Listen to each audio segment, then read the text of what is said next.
सगरमाथा संवाद एक बहुत जरूरी ग्लोबल डायलॉग प्लेटफॉर्म है जिसे नेपाल होस्ट करता है, वही माउंट एवरेस्ट की धरती।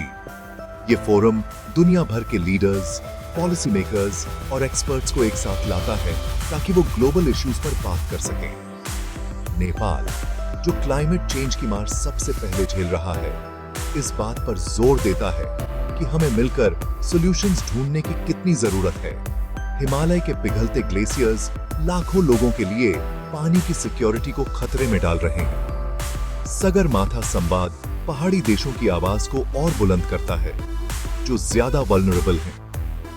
ये एक यूनिक जगह है जहां गवर्नमेंट्स, इंटरनेशनल ऑर्गेनाइजेशंस और सिविल सोसाइटी सब मिलकर बात करते हैं। फोरम का क्लाइमेट चेंज पर फोकस करना खास तौर पर इंपॉर्टेंट है, क्योंकि ये हमारे समय का सबसे बड़ा क्राइसिस है। यहां इनोवेटिव सॉल्यूशंस और पॉलिसी पर बात होती है और शेयर्ड रिस्पॉन्सिबिलिटीज और ग्लोबल एकता पर जोर दिया जाता है। सगरमाथा संवाद का मकसद है एक सस्टेनेबल फ्यूचर के लिए ठोस कदम उठाने की प्रेरणा देना।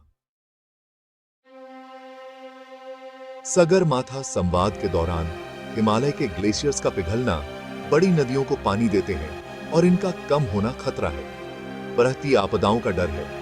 एक्सट्रीम वेदर इवेंट्स का बढ़ना एक और बड़ी चिंता है। बढ़ते सी लेवल्स के खतरे पर बात करते हैं। बायोडायवर्सिटी का नुकसान भी बड़ा मसला है। क्लाइमेट जस्टिस पर जोर दिया जाता है।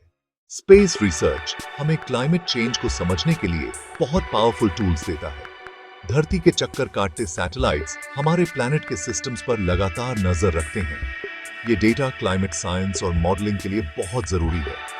दुनिया भर की स्पेस एजेंसीज इन कोशिशों में साथ मिलकर काम करती हैं। स्पेस टेक्नोलॉजी का एक अहम रोल है ग्रीन हाउस गैसेस पर नजर रखना। सैटेलाइट्स ग्लेशियर्स के पिघलने और डिफॉरेस्टेशन पर नजर रखते हैं। सैटेलाइट्स के लंबे समय के रिकॉर्ड्स बहुत कीमती क्लाइमेट डेटा देते हैं। ग्लोबल एनवायरमेंटल मॉनिटरिंग काफी हद तक स्पेस टेक्नोलॉजी पर निर्भर है। सैटेलाइट्स हमें अर्थ का लगातार और बड़ा व्यू देते हैं और दूर दराज के इलाकों पर भी नजर रखते हैं जहां पहुंचना मुश्किल है।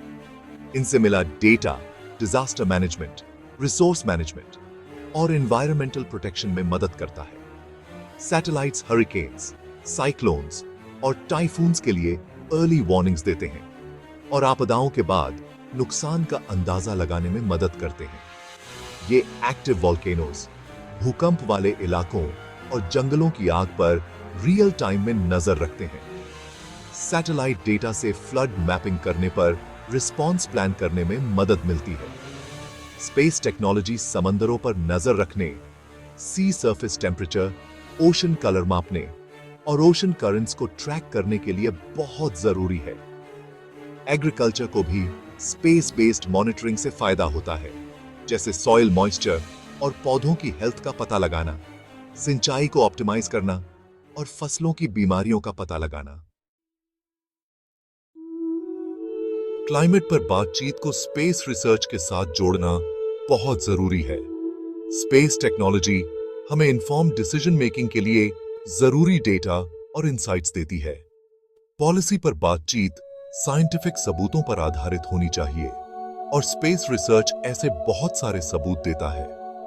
इस तालमेल से क्लाइमेट पॉलिसीज ज्यादा इफेक्टिव हो सकती हैं और इंटरनेशनल कोऑपरेशन भी बढ़ सकता है। सगरमाथा संवाद जैसे फोरम्स पर होने वाली चर्चाओं को स्पेस से मिले डेटा से फायदा होता है, जिससे क्लाइमेट चेंज का खतरा और साफ समझ आता है। स्पेस से मिले विजुअल सबूत एक पावरफुल कम्युनिकेशन टूल हो सकते हैं, जो साइंस और पॉलिसी मेकिंग के बीच की दूरी को कम करते हैं। स्पेस टेक्नोलॉजी क्लाइमेट एग्रीमेंट्स को लागू करने में मदद करती है और इमिशन कम करने के टारगेट्स की प्रोग्रेस को ट्रैक करती है। आगे चलकर सगरमाथा संवाद जैसे प्लेटफॉर्म्स और स्पेस रिसर्च दोनों का रोल और भी बढ़ेगा और ये हमें सस्टेनेबल फ्यूचर के लिए और भी बेहतर टूल्स देंगे।